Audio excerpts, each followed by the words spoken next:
देखिए class 10th यहाँ पर हिंदी के पेपर में क्वेश्चन नंबर 26वां पूछा जाएगा। का वाला होगा, लिखा होगा कि दिए गए लेखकों में से किसी एक का यहाँ पर जीवन परिचय देते हुए उनकी एक प्रमुख रचना का उल्लेख कीजिए। 5 नंबर का पूछा जाता है। यहाँ पर 3 जीवन परिचय पूछे जाएंगे। इन तीनों में से आपको एक पर जीवन परिचय लिखना होगा। तो आज के वीडियो में यहाँ पर आप लोगों को बताने वाले हैं कि आचार्य रामचंद्र शुक्ल जी का जीवन परिचय कैसे लिखना है बोर्ड एग्जाम की कॉपी में, कौन सी गलती नहीं करना, कितने बड़े में लिखना है कि जिससे आपको 5 अंक मिले। तो वीडियो को पूरा जरूर देखना, अच्छी तरीके से बताऊंगा। तो देखिए सबसे पहले आपको क्या करना है, ऊपर यहाँ पर लिखना है प्रश्नोत्तर संख्या 26वें का।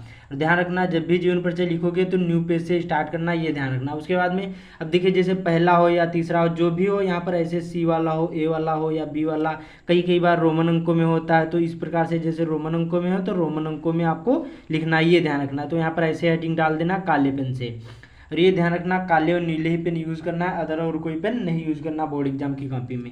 देन इतना डालने के बाद यहाँ पर जीवन परिचय हेडिंग डालना है। अब यहाँ से शुरू करना, ध्यान से वीडियो को देखना, और ये बहुत ज़्यादा इंपॉर्टेंट है आपके बोर्ड एग्जाम की दृष्टि से।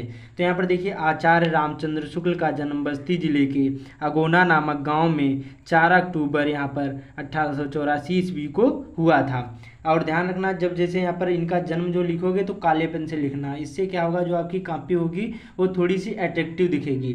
आचार्य रामचंद्र शुक्ल का जन्म बस्ती जिले के अगोना नामक गांव में 4 अक्टूबर 1884 ईस्वी को हुआ था। उसके बाद में आगे लिखना है 4 वर्ष की अवस्था में ये अपने पिता के साथ राठ जिला हमीरपुर चले गए और वहीं इनकी प्रारंभिक शिक्षा हुई।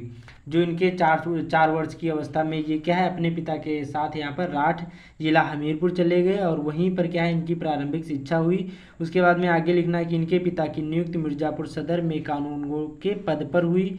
और आगे लिखना इसी में कि इन्होंने मिशन स्कूल से फाइनल परीक्षा उत्तीर्ण करने के उपरांत यहाँ पर प्रयाग यहाँ पर के कायस्थ पाठशाला इंटर कॉलेज में नाम लिखाया, किंतु यहाँ पर गणित में कमज़ोर होने के कारण इंटर की परीक्षा नहीं दे सके।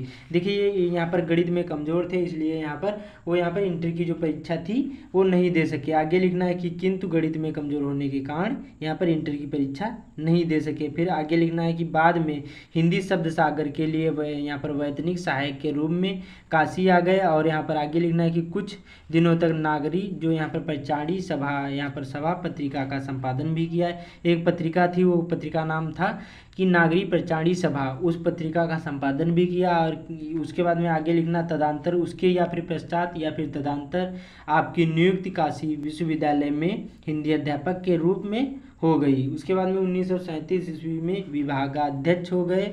1937 में क्या हो गए, यहाँ पर विभागा अध्यक्ष मतलब होता है विभाग के अध्यक्ष हो गए। उसके बाद में श्वास का दौरा पड़ने पर क्या है 2 फरवरी 1941 यहाँ पर ईस्वी को इनका देहांत हो गया। ध्यान रखना जैसे कुछ गलत हो जाए तो एक बार काटना, ज़्यादा उसको हाईलाइट नहीं करना। तो इस प्रकार से इतना बड़ा लिखना है। उसके बाद में यहाँ पर देखिए रचनाएं हेडिंग डाल देना है, रश्मि मानसा त्रिवेणी सूरदा चिंतामणि, इतनी रचनाएं हैं। अब जैसे आपको एक पता हो उसमें तो बताता है आपको एक लिखना है, जैसे एक से अधिक पता हो, जितनी भी पता हो ऐसे आपको लिख देना। और इतना ही बड़ा लिखना है, ज़्यादा बड़ा भी नहीं लिखना है। सबसे पहले जीवन परिचय हेडिंग डालना है यहाँ पर ऐसे काले पेन से, बस इसी प्रकार से इसी पैटर्न का यूज़ करना है। और एक पेज में ही लिखना, ज़्यादा बड़ा भी नहीं लिखना है क्योंकि नंबर आपको 5 ही मिलेंगे। तो उम्मीद करता हूँ आप लोगों को समझ में आ गया होगा। तो इस वीडियो को ज़्यादा से ज़्यादा शेयर कर देना, चैनल पर पहली बार आए चैनल को सब्सक्राइब भी कर लेना। तो मिलते हैं अगले वीडियो में।